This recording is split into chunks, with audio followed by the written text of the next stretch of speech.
May nakita akong post sa Facebook. Ang sabi doon, ang siselan doon ng mga kabataan ngayon or ng mga estudyante ngayon. Porket mainit lang daw, sinuspindi na yung klase.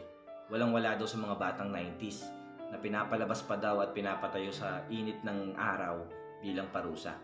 Well, totoo naman, ganun talaga yung mga parusa dati. Palalabasin ka ng classroom, papaluin ka, babatuin ka ng eraser, at kung ano-ano pa.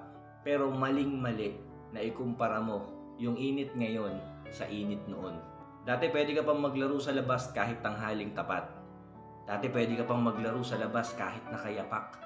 Ngayon, subukan mong lumabas ng alas 10 ng umaga hanggang hapon, siguradong pagpapawisan ka at baka himatayin ka pa nga. Subukan mong lumabas ng walang tsinelas ngayon. At dati kasi, kapag summer, bakasyon na.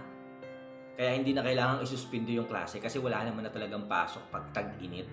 Ngayon kasi 'di ba nagbago na ang lahat dahil sa pandemic. Kaya kahit summer ngayon ay may mga pasok pa rin yung mga estudyante.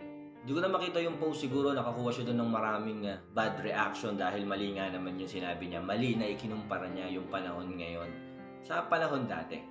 Pwede mong ikumpara kung gaano kasaya at kung paano tayo naging masaya nang walang gadget at walang internet nung araw. Pero hindi natin pwedeng sabihin na kailangan mabuhay ng mga kabataan ngayon kung paano tayo nabuhay noon. Kasi magkaiba na talaga at nagbabago ang panahon. Kailangan nating sumabay sa agos. Kasi kung hindi ka sasabay, malulunod ka.